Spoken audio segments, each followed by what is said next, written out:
महामृत्युंजय में जो लिंग है इसको धरती का पहला शिवलिंग कहा। लिंग की उत्पत्ति यहीं से हुई है। जो 1400 साल से अखंड दीपक जल रहा है। नागेश्वर, नागेश्वर, जागेश्वर, तो यहाँ जो भी भगवान को बोला जा रहा था वो हो रहा था। इधर कोई गलत भी बोल रहा था तो भी हो रहा था, सही बोल रहा था तो भी हो रहा था। इस कॉम्प्लेक्स में 125 मंदिर हैं। एक ही रात में बने हुए हैं पूरे मंदिर। इनकी पत्नियां हैं रिद्धि और सिद्धि। जब तक सूरज चांद रहेगा, ग्रह नक्षत्र रहेंगे, यहाँ का पूजा का विधि विधान ऐसे ही चलता रहेगा। जो लेडीज बिच्छा नहीं पहनती, अंगुली में बिच्छू, हाँ, वो अंगुली यहाँ गिरी थी माता की जब माता सती हुई थी। तो यह हजारों साल पुराना, इसका भी सर किसी को करेक्ट हुआ नहीं है। ये भी अर्धनारीश्वर में ही है। इसको भी शिव और पार्वती रूपी दारू का वृक्ष माना जाता है। 100 साल लगे पुनर्निर्माण में। तक यहाँ पर था, जिस दिन पैर के नीचे तक चले जाएगा उस दिन कलयुग का अंत हो जाएगा। 100 साल 7वीं शताब्दी से लेकर 14वीं शताब्दी तक। 8वां ज्योतिर्लिंग है नागेशम दारुका बने। 2 ही हैं बताते हैं, एक अयोध्या हनुमानगढ़ी में, दूसरे यहाँ। ट्विन पेड़ आपको ज्यादा मिलेंगे। हिंदी नहीं है, अभी भी साक्षात जागृत अवस्था में ज्योतिर्लिंग जागेश्वर है। आदि गुरु शंकराचार्य जब यहाँ से आदि कैलाश के लिए जा रहे थे,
पंडित जी हैं हमारे पास अभी, वो बताएंगे हमें जागेश्वर के बारे में पूरा, क्या हिस्ट्री है, क्या इसकी कथा की पूजा की विधि है, इसका मतलब क्या है और यहाँ पे भगवान किस रूप में विराजमान है, तो बताइए प्लीज।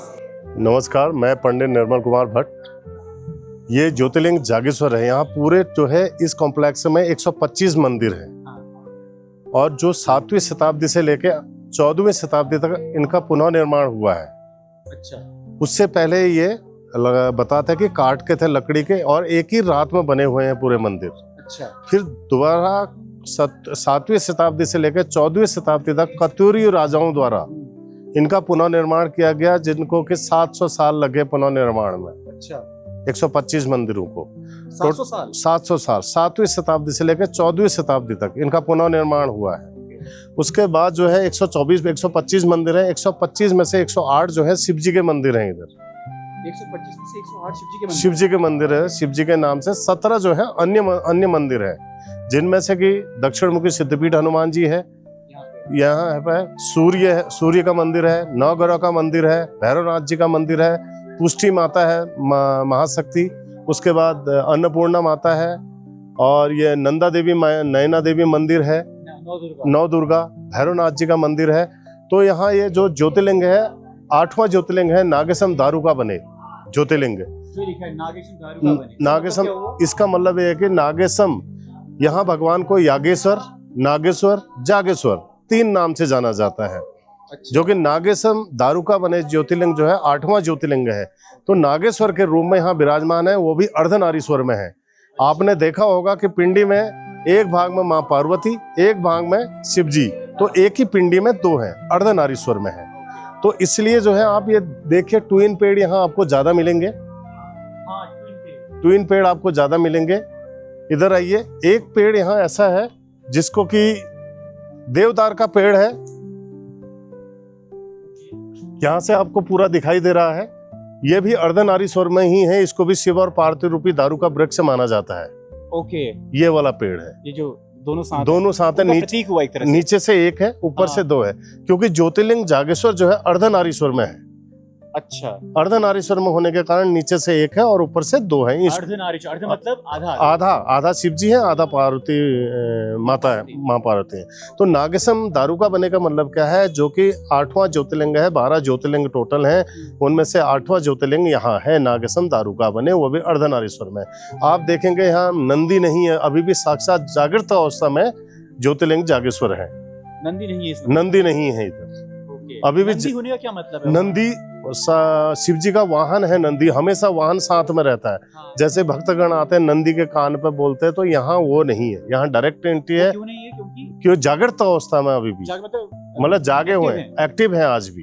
ओके, यहाँ जागेश्वर नाम है, जागेश्वर नाम है। यहाँ इतना ये जागृत अवस्था में थे कि आदि गुरु शंकराचार्य जब यहाँ से आदि कैलाश के लिए जा रहे थे, तो यहाँ जो भी भगवान को बोला जा रहा था वो हो रहा था इधर। कोई गलत भी बोल रहा था तो भी हो रहा था, सही बोल रहा था तो भी हो रहा था।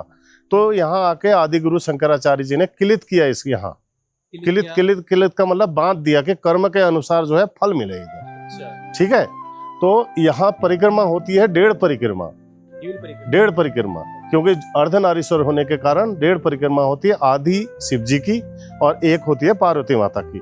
तो 125 में से मुख्य 5 मंदिर हैं, जिससे कि आप 5 मंदिरों के दर्शन करोगे तो आपकी 1.5 परिक्रमा पूरी हो जाती है। अभी मैं आपको परिक्रमा करवा देता हूँ 1.5 परिक्रमा, जबकि शिव जी के हर मंदिर में आपको नंदी भगवान सामने मिलेंगे। सीधे ज्योतिर्लिंग है नागेशम दारुका बने। ये गणेश जी हैं, ये भी धरती में विराजमान है। ये इनकी पत्नियां हैं रिद्धि और सिद्धि, 2 पत्नियां हैं। 2 पत्नियां थी उनकी? हाँ, गणेश जी की रिद्धि और सिद्धि। ये देखिए, ये रिद्धि माता, ये सिद्धि माता, रिद्धि और सिद्धि माता। तो मेन मंदिर ये हो गया, एक मंदिर। फिर आइए, ये 2 द्वारपाल हैं, नंदी और भृंगी। ये हैं भृंगी? हाँ, नंदी और भृंगी। अच्छा, द्वारपाल हैं। क्या अर्थ हुआ? ये शिव जी की मंदिर की यहाँ पर प्रोटेक्ट, जैसे गनमैन होते थे वैसे ये प्रोटेक्ट में है नंदी और भृंगी। और जो अंदर आप दीपक देख रहे हैं, खड़े दीपक, वो दीपचंद राजा हैं। उनके बगल में पवनचंद राजा हैं। दीपचंद राजा क्या है, पहले बताते हैं कि दीपक यहाँ पे था, जिस दिन पैर के नीचे तक चले जाएगा उस दिन कलयुग का अंत हो जाएगा। अच्छा। उन दीपक जो 1400 साल से अखंड दीपक जल रहा है, 1400 साल से अखंड दीपक जल रहा है। उनके बगल में पवनचंद राजा है, जिन्होंने प्रतिज्ञा ले रखी है, जब तक सूरज चांद रहेगा, ग्रह नक्षत्र रहेंगे, यहाँ का पूजा का विधि विधान ऐसे ही चलता रहेगा। विधि विधान ये है, सुबह प्रातःकालीन पूजा होती है 4 से 4:30 के बीच में। उसमें एक ही पुजारी आएगा जो प्रातःकाल, जो दीपक की वो कर, दीपक की सुरक्षा के लिए। उसके बाद फिर प्रातःकालीन पूजा होने के बाद 10, 9:30 से 10 के बीच में भोग पूजा होती है। भोग पूजा भगवान को भोग लगता है। इन द्वारपालों को भी भोग लगता है।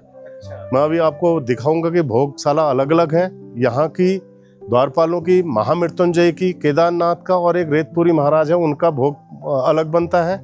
और पुष्टि माता जो शक्तिपीठ है, 52 शक्तिपीठों में से एक शक्तिपीठ है, महादेवी का शक्तिपीठ, उनका भोग, हनुमान जी का और सूर्य भगवान का अलग बनता है। तो परिक्रमा में मेन मंदिर ज्योतिर्लिंग जागेश्वर। उसके बाद आइए दूसरे नंबर पर हम जाएंगे, ये है दक्षिण मुखी सिद्धपीठ हनुमान जी, जो कि पूरे भारतवर्ष में 2 ही हैं बताते हैं। एक अयोध्या हनुमानगढ़ी में, दूसरे यहाँ नीम करौली बाबा जी ने भी यहाँ तपस्या कर रखी है। ठीक है, नीम करौली बाबा जी ने तपस्या की। उसके बाद जो है हर मंगलवार, हर शनिवार को यहाँ सिंदूर चढ़ता है। अच्छा। मंगलवार को घी के साथ, उसके बाद श्रृंगार होता है। शनिवार को चमेली के तेल के साथ और श्रृंगार होता है हर मंगलवार, हर शनिवार को। शनि भगवान को इन्होंने दबा के रखा हमने बाएं पैर के नीचे। ये अगर आप देखेंगे गदा, ये देखिए, ये बायां पैर है और ये शनि को दबा के रखा है, यानी कि काल को अपने पैरों के नीचे दबा के रखा है। बताया जाता है कि इनके ये जो है मकर ध्वज है। हनुमान जी के पुत्र जो समुद्र में पूंछ बुझाने के लिए गए थे, उस समय पसीने की बूंद से जो वो हुआ था मकर ध्वज। अच्छा, वो पुत्र। हाँ, और इनके पास गदा नहीं है हनुमान जी के पास। जैसे हनुमान जी की मूर्ति होती है, गदा होती है, वो गदा नहीं है, तो ये बाल रूप में है। अच्छा, जब उनको वो चीज नहीं, हाँ, शक्ति का दक्षिण मुखी सिद्धपीठ हनुमान जी का मतलब यह है, इनका मुंह जो है लंका की तरफ है। दक्षिण मुखी, अच्छा, दक्षिण में लंका है ना। हाँ, दक्षिण की तरफ मुंह है इनका, और दक्षिण मुखी में सिद्धपीठ में है ये। तो इनकी बहुत मान्यता है इधर। ये नीलकंठेश्वर महादेव है। जब समुद्र मंथन हुआ था हाँ। तो शिव जी ने गले में जहर वो किया था, तो ये नीलकंठेश्वर महादेव है। अच्छा। 108 जैसे कि मैंने आपको बताया। तो ये सूर्य मंदिर है, मूर्ति म्यूजियम के अंदर है। ये सूर्य का मंदिर है। अच्छा।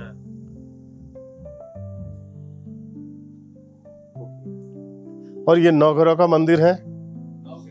नौ ग्रह का मंदिर है एक साथ। और मूर्ति कहाँ है? म्यूजियम में है, चोरी वोरी की वजह से। श्री माता मंदिर शक्तिपीठ महादेवी माँ का। जो लेडीज बिच्छा पहनती है ना, जो लेडीज बिच्छा नहीं पहनती, अंगुली में बिच्छू, हाँ, वो अंगुली यहाँ गिरी थी माता की। अच्छा। जब माता सती हुई थी तो। हाँ, ये देखिए शक्तिपीठ पुष्टि माता महादेवी मंदिर जागेश्वर। सब लीजिए। महिषासुर मर्दिनी भी नाम कहा जाता है माता का। और बगल में दाएं सूंड वाले गणेश जी हैं। बगल में देखिए वो अपना गज लक्ष्मी है। माता की परिक्रमा करके चौथा करेंगे हम महामृत्युंजय का। हाँ, चौथा मंदिर परिक्रमा में। और इसको जो महामृत्युंजय में जो लिंग है, इसको धरती का पहला शिवलिंग कहा। लिंग की उत्पत्ति यहीं से हुई है। धरती का पहला शिवलिंग? हाँ, जो लिंग की उत्पत्ति हुई, लिंग रूप में पूजन शुरू हुआ, यहीं से हुआ है। यहाँ जो ज्योतिर्लिंग है, यहाँ का जिक्र जो है ये अपना स्कंद पुराण में, शिव पुराण में, लिंग पुराण में यहाँ का जिक्र है। हाँ, ये महामृत्युंजय का। हाँ, इनके ऊपर है ना? इनके ऊपर है। ये तो बाद में चढ़ाया हुआ है किसी ने। अच्छा अच्छा। हाँ, सब ऐसा हुआ। वो स्वयंभू है जो ज्योतिर्लिंग जागेश्वर है। अच्छा। ये महामृत्युंजय धरती का पहला शिवलिंग है। धरती का पहला शिवलिंग है।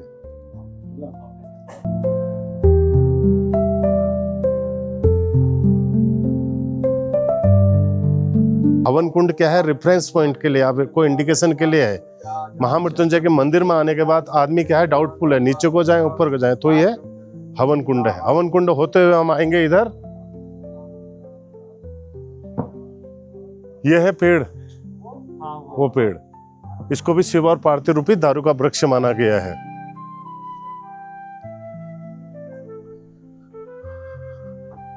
अभी जैसे ही आप जाओगे यहाँ पत्थरों के पास में, पत्थरों में हिस्ट्री लिखी है। ये हजारों साल पुराना है, इसका भी सर किसी को करेक्ट हुआ नहीं है। हाँ, वो देखिए दारू का वृक्ष रूपी भगवान शिव और माँ पार्वती। ये दारू का वृक्ष रूपी भगवान शिव और माँ पार्वती का ही स्वरूप इसको माना गया है। जो कि अंदर आपने ज्योतिर्लिंग देखा, अंदर एक ही पिंडी में शिव और माँ पार्वती हैं, तो इसको भी उसी रूप में यहाँ माना गया है। तकरीबन यहाँ ज्यादातर पे ट्विन मिलेंगे आपको। क्यों मिलेंगे? क्योंकि ज्योतिर्लिंग जागेश्वर जो है अर्धनारीश्वर में है अंदर, तो इसीलिए यहाँ डबल पेड़ मिलेगा आपको।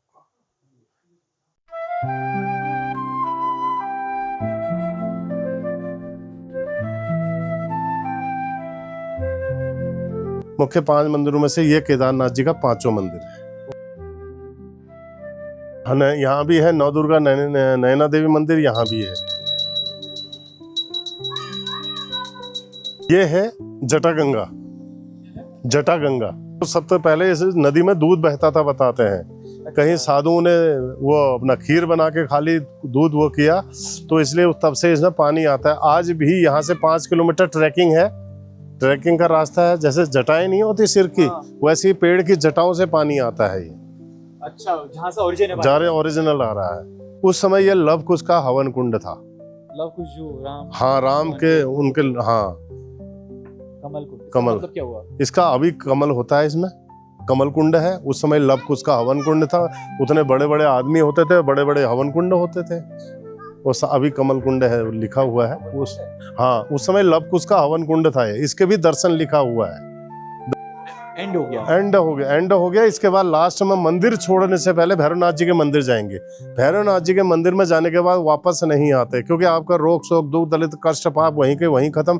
क्योंकि वहाँ खिचड़ी मिलती है, खिचड़ी डाली जाती है। अच्छा। तो वो बैठो भैरवनाथ जी का जहाँ परिक्रमा, एंट्रेंस के जस्ट राइट साइड में, भैरवनाथ के बगल में ही राइट साइड में पत्थर पर लिखा हुआ है, वो यहाँ की हिस्ट्री लिखा हुआ है। ठीक है, वहाँ पर मैप भी बना है, वो भी बना है। लास्ट में आप कुबेर जी के मंदिर जाएंगे, वो कहाँ है? वो बाहर है। सो पंडित जी ने हमें बहुत अच्छे दर्शन कराए, it was amazing, like complete history तो मैंने कभी सुना ही नहीं है, तो मुझे पता भी नहीं था फ्रैंकली स्पीकिंग। तो थैंक यू सो मच। मैं भी इंडियन आर्मी से हूँ, आर्मी से करके हमारी बारी आती है इधर पूजा की। भोग पुजारी भी हैं, गणेश पुजारी हैं, हनुमान पुजारी के मुख्य पुजारी हैं। तो मैं अभी यहीं अपनी सेवा भगवान को दे रहा हूँ, भगवान की सेवा कर रहे हैं। इंडियन आर्मी से रिटायर्ड ना, वाओ, पहले आपने देश की सेवा करी, अब यहाँ लगे हैं, fantastic, thank you so much. Thank you, चलिए शुक्रिया। Okay, thank you.